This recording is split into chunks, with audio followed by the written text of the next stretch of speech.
Hey guys, this is Joseph. I'm going to go over the practice test with you, most of it anyways, so we can start getting, this will be the start of my review session. So let's get to it. On number 1, bearings are always measured from. So if you remember bearings, here we go. We have north, east, wow this is awful, south, west.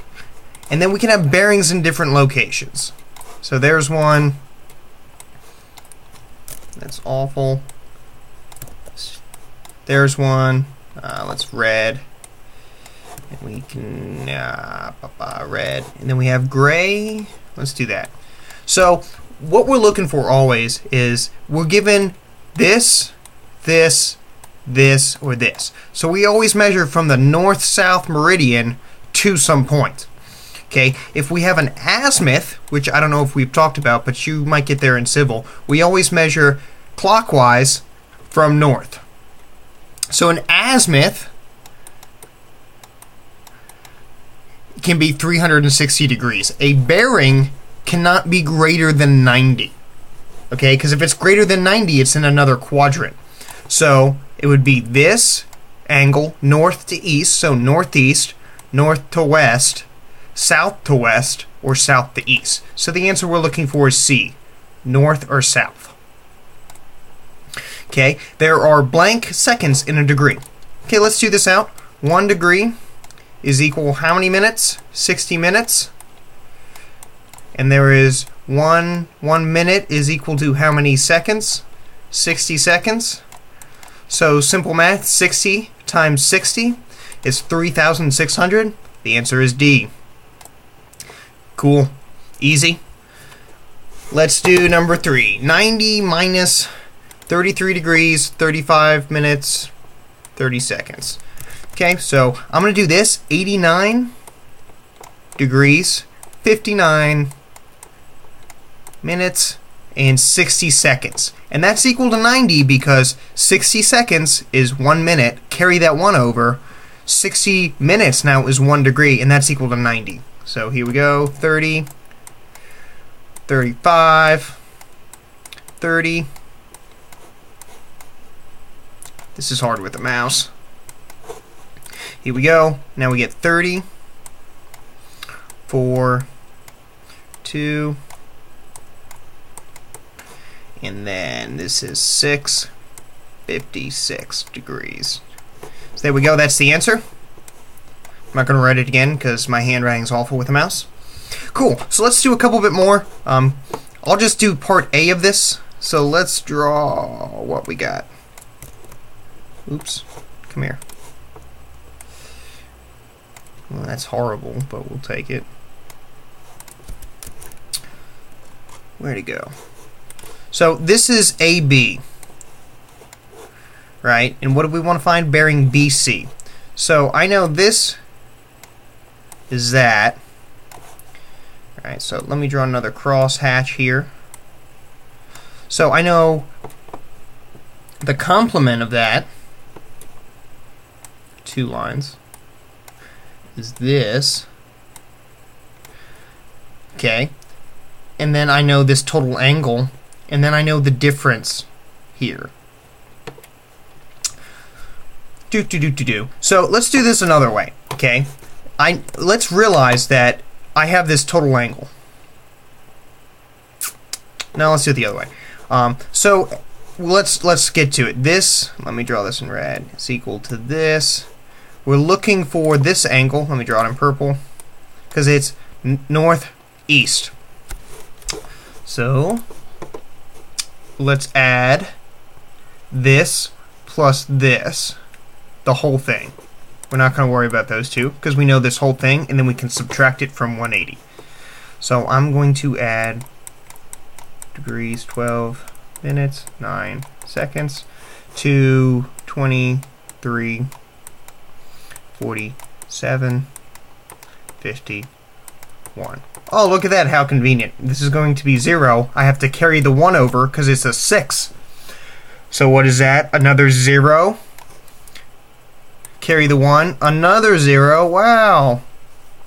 Carry that 1 over, so that's a 5, 3, 1. Okay? Now this is this angle right here. Okay? We want this purple angle.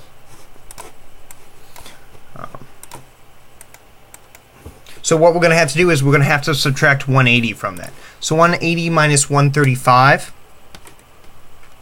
is 45 degrees northeast. Okay, so you're going to do that for all of them. So C, we'd want to find this angle, which is southeast. D, we'd want to find this one, which is southwest. And that's it. I'll just do that one. This is a little more complicated version, but same basic principle.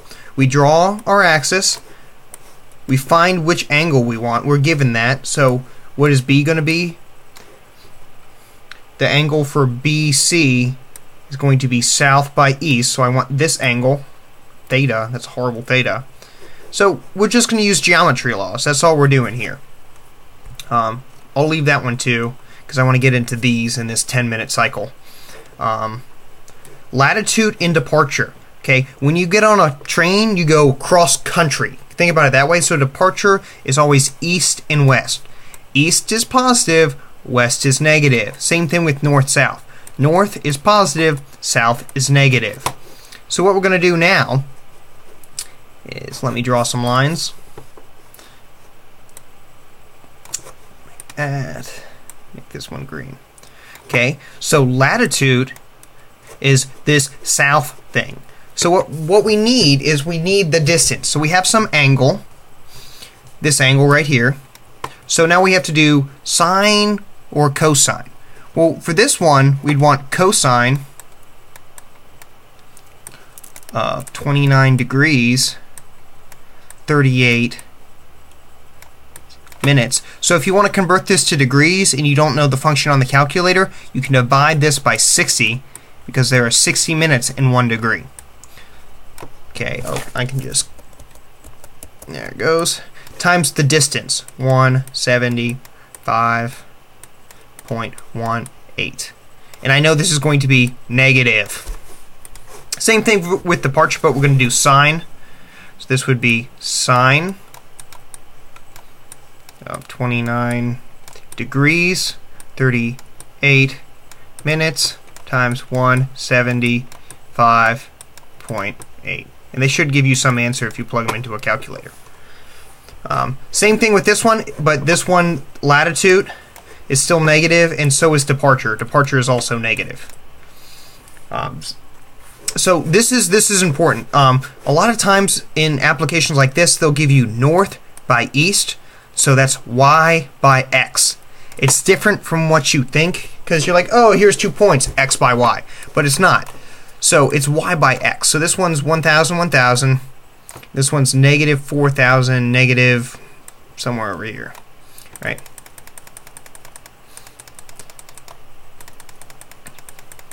So which one's which? This is A, B. So we want A to B for the bearing. So that is going to be, what is that going to be? Southwest. So let me write that in there before I do anything. Southwest. The distance, that's 12. And this is 5. So that makes this 13. So that's just a simple triangle law. We're not trying to trick you. You can do it quickly. And then you do the same thing. We can do tangent of this angle, or inverse tan, of 12 over 5 to get the degree. On your calculator, the latitude of AB, A to B, latitude would be negative as well, because it would be negative 5,000, because we're going down 5,000 from A to B. Departure would also be negative 12,000, because we're going east to west. Cool, that's all the time I have for this video. We'll do some other stuff in the next video. Hopefully it will help. We'll do a little bit more problem solving in the next one. Thanks, you guys.